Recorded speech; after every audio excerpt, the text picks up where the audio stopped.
Hello, my name is Teresita Blanco, the Artsy sister, and we recently finished Saturnastra Marduke, and now we're starting Saturnastra Karina.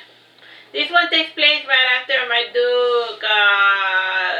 Marduke's new epic victory, and then he becomes like the King of Veragerung. Oh yeah. So let's start with. Oh yeah. So which book is this one in the series? Well, they're not numbered. They're called. This is Karina. Saturnastra Karina. You can read them in whatever order, but in whatever order you want. They say a standalone story.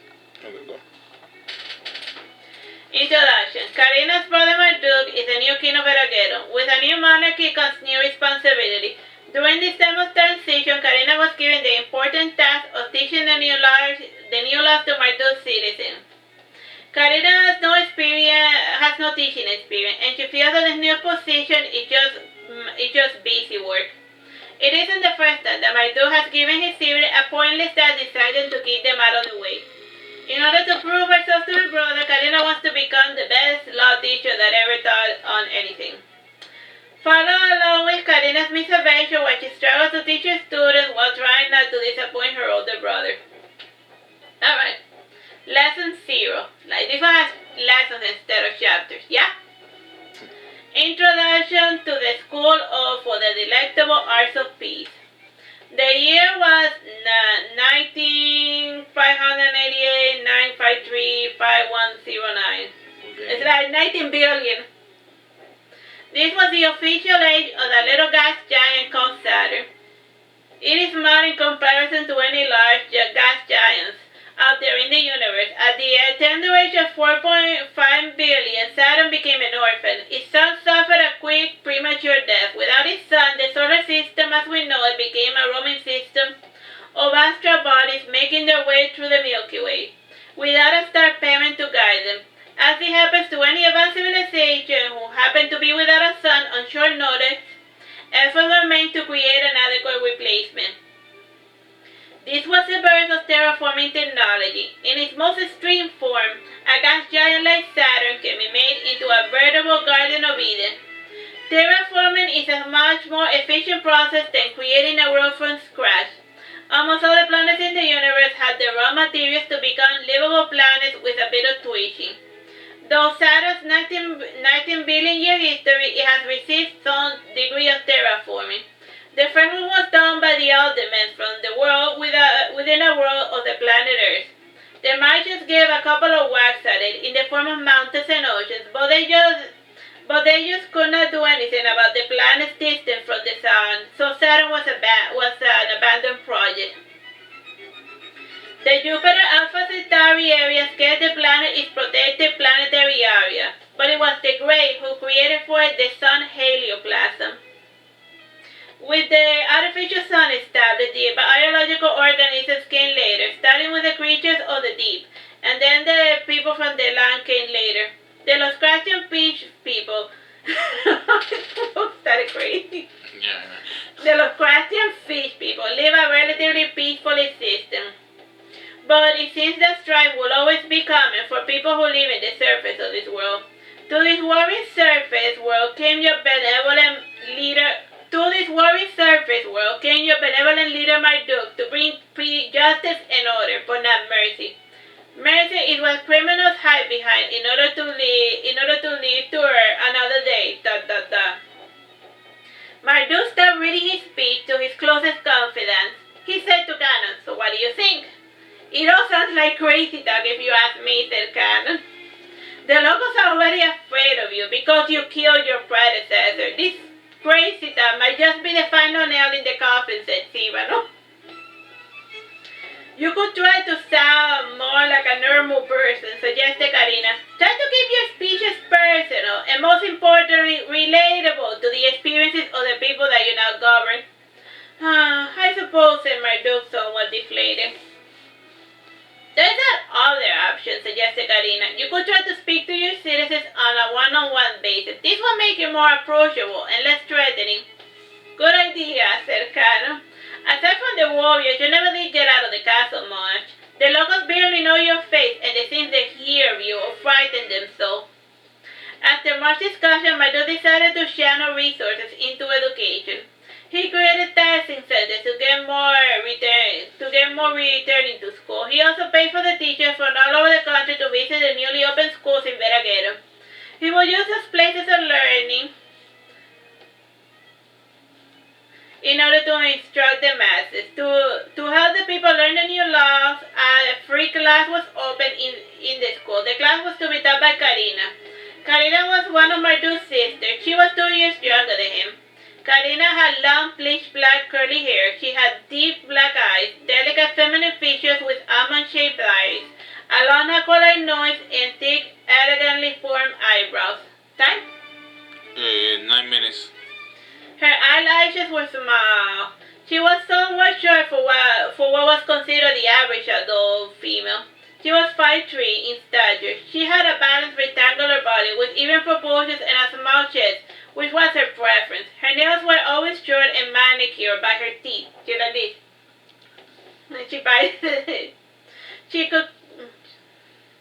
Like her brothers and sisters, she was at a loss as to what to do with her free time. Her brother hoped that this teaching precision would keep Karina from succumbing to the vices that come with idleness. The school that Karina was going to teach in was built over a catacomb. In ancient times, it was common for humans and other creatures to be buried near resting places or the sleepers. They thought that they were places of power because of the strange runes and words written in many languages. The words repeated the same phrases. Let me sleep. When Perseus came to power, he appraised the grounds for construction. While digging about, he found a secret hatch that led to the catacombs. He found the crypt, and a couple of meters beyond it, he found the sealed entrance with the runes. Feeling the power of the place, he poured concrete over the entrance of the catacombs to seal that away for good. Over the last 200 years, the school's delectable hours of peace had expanded. The previous King Perseus wanted people to be trained as quickly as possible. Most career paths only took 4 years at the most. If a fellow wanted to take any courses that had nothing to do with their majors, they had to pay quadruple the price. This was done to subsidize the education of students who were certain about what they wanted to do with their future. Before even being allowed to enter the school, the students were given an exam to prove their proficiency in the basic arts of writing, arithmetic, and civil codes. The school didn't teach history. Perseus preferred that they knew their civil rights and responsibility and nothing else. They didn't need to know how their kingdom came about into existence. Marduke's time had been so preoccupied with external matters that he had not updated the code of laws in Veragerung. With the borders and allied trading routes secured, Marduke could take home matters more seriously. He analyzed the rule and he noted the soundness and clarity of it. Perseus was not only a builder but a lawmaker. Marduke's first order of business was to enforce the established laws on everyone. This was not received too well by the nobles who were used to getting away with things. Once the frequent offenders were exiled or executed, Marduke moved on to no other matters. He cleared out the dungeons because he thought they were inhumane. Many of the people rotting away in those dungeons were there for treason, tax evasion, and for petty thievery. Marduke was a firm believer of matching the punishment to the degree of the crime. Most of the people he let out without any further type of punishment because he thought that they had suffered enough. Time? 6 minutes. Eventually, it came time to legislate. Unlike Perseus, Marduke took his citizens' opinion into consideration. After giving it a lot of thought, he left a suggestion box outside his domicile. He would allow the locals to suggest new rules which would then be added to the new logbook, including new rules he had come up with. These are some of the rules that Marduke had recently coded. Law 34.1. It is illegal for a bartender to inebriate any customer to the point of passing out. You are responsible for the life of the person who gets drunk in your bar. If they get robbed, raped, or killed, then it is your responsibility. Exception. If the customer takes the drink to his bedroom and is secured and alone dead, it is out of the bartender's hands. Law 541.89. It is illegal to pick the flowers from a garden that does not belong to you. Even a small cutting will be considered an act of thievery to the same degree as stealing a puppy or a kitty cat. Exception. The law doesn't apply applies to children younger than 12. If the offense occurred without the parent's knowledge, then the adult will not be held accountable. If they are around, they will be fined 100 golden coins, which is a acceptable fine for causing injury to the beloved pet of another fellow. Law 341. It is illegal to flirt with anyone in an inebriated state. Repeated offenders will be branded on the forehead. Any barkeep who sees the brand will be forbidden from serving drinks to them ever again. Law 781. An owner may not dig holes deeper than 6 feet in their property. Any deeper holes require permission from the government. Exception: homes that are 200 miles away from the castle. You know, like he doesn't want people tunneling into the castle.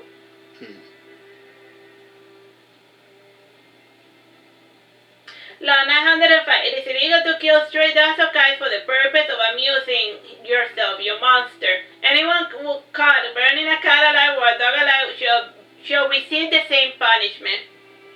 Many of the new laws focus on animal cruelty or proper bar etiquette. Well, you know that laws appear in response to a behavior that is common. So in Veragerung, it used to be common animal cruelty and being jerks at the bar. There were a lot of people who were worried about those important issues, but it was never a high priority for the elders to live safely in the castles. In the castle was the time? 3 minutes. As such, these incidents were never brought to the attention of Berthame. Over the years, King Berthame became more and more isolated and removed from the people he was ruling. This gave him power, but it made it harder for him to become aware of the new problems that were arising. The fact that Marduke added the silly new laws so quickly into the book gave the people a sense, didn't inspire much confidence on the people that Marduke was now ruling. To further reinforce his distance from the old regime, Marduke got for himself a smaller home apartment. As for the habit of his people, the home was excessively small in the exterior. Once you got inside, you got a sense that somebody with means lived there. Aside from the tea room, Marduke never allowed anyone he didn't trust further into his domicile. His home was for friends and family, not for strangers. The other big change he made was in the primary school system. He was a believer in not forcing a horse to drink water. As such, he did not force or fine parents into taking their children to school. In the old days, two army guys would take your brat away and force him to go to school. Parents did not see their kids again until they completed primary or military academy.